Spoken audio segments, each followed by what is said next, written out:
Chapter 16, Us and Them. Kyon's first-person point of view.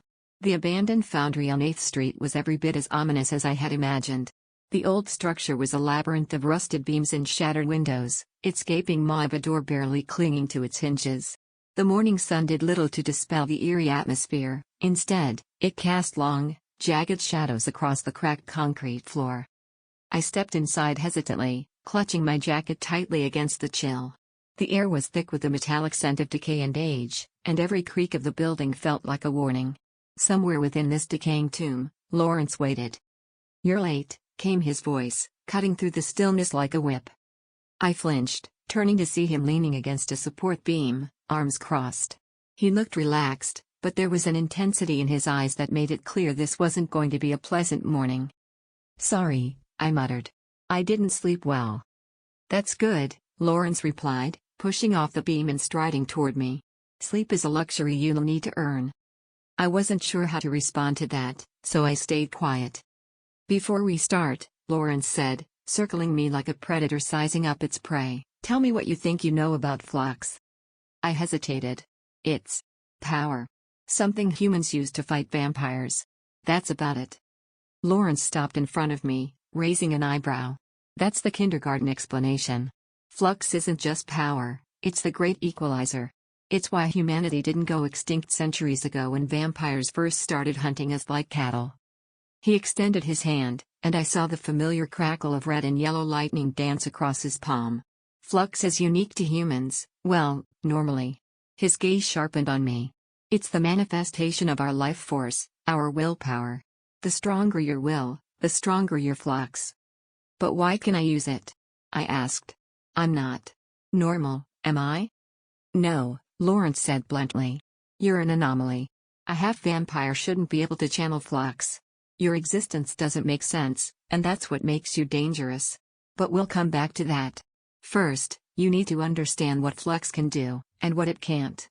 He gestured for me to follow, leading me deeper into the foundry.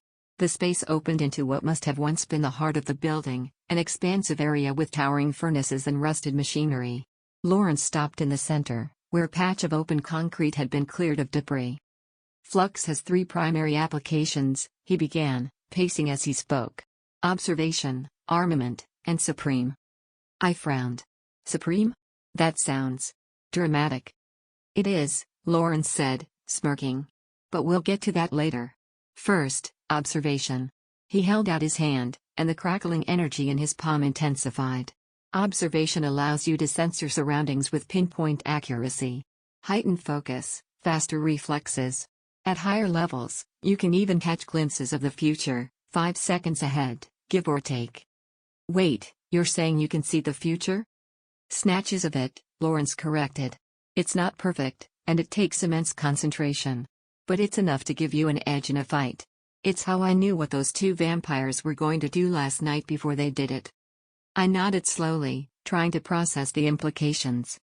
"Next," Lawrence continued, "armament." This time, the flux in his hand spread outward, coating his arm in a crackling aura of red and black. "Armament enhances your physical abilities, strength, speed, durability. You can use it to shield yourself or augment your attacks. Advanced users can coat their entire body in flux, turning themselves into living weapons." I couldn't help but take a step back. "That's intense." "It's necessary," Lawrence said. "Vampires have speed, strength, and regeneration on their side. Without armament, you won't stand a chance in a direct confrontation." "And Supreme?" I asked. Lawrence's expression darkened. "Supreme is mental warfare. It allows you to cloud the minds of your enemies, disrupt their focus. Against vampires, it's particularly effective. It can overwhelm their telepathy and force them to retreat. At higher levels, you can even pry into weaker minds, though that's not something I recommend." "Why not?" "Because it's dangerous," Lawrence said flatly. "To them and to you. Supreme is powerful, but it comes at a cost. Use it recklessly, and you might lose yourself in the process." I swallowed hard, the weight of his words sinking in. "Now, let's talk about vampires," Lawrence said, his tone shifting. "They're faster, stronger, and they heal from almost anything. But they're not invincible.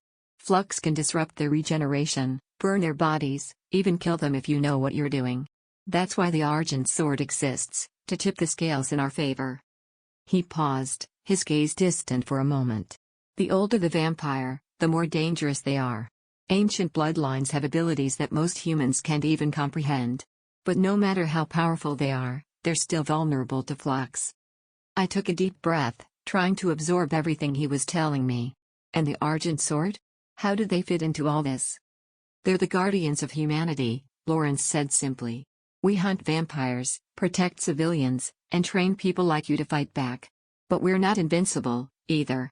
Even the strongest Flux users age, and eventually, we die. I glanced at him curiously. What about Kadir? He seems different. Lawrence chuckled. The old bat? He's been around longer than I have, but even I don't know how old he is. Some say he's older than the Argent Sword itself. That sent a shiver down my spine. Kadir always seemed to know more than he let on, and now I couldn't help but wonder what secrets he was hiding. Enough talk, Lawrence said abruptly, snapping me out of my thoughts. Time to see what you can do. He stepped back, the energy around him flaring brighter. Flux isn't something you can just summon at will, not yet, anyway. It responds to your emotions, your willpower. So let's put that to the test. Before I could react, Lawrence launched himself at me, his movements a blur. I barely had time to raise my arms before he was on me, his flux-coated fist stopping inches from my face. Focus, Kyon, he said, his voice sharp. Feel the energy inside you. Draw it out. I don't know how, I shouted, panic rising in my chest. Then learn, Lawrence growled. Because if you don't, you're dead. His attacks came faster now, forcing me to dodge and stumble as best I could. My heart pounded in my chest, and I could feel a strange warmth building inside me, like a flickering flame struggling to catch. Come on, Kyon. Lawrence barked. Do you want to die? Or do you want to fight? Something snapped inside me, and suddenly, the warmth exploded into a surge of energy. Red and yellow lightning crackled around me, wild and uncontrolled. Lawrence grinned. That's more like it. For the first time, I felt a glimmer of hope. Maybe, just maybe, I could survive this after all.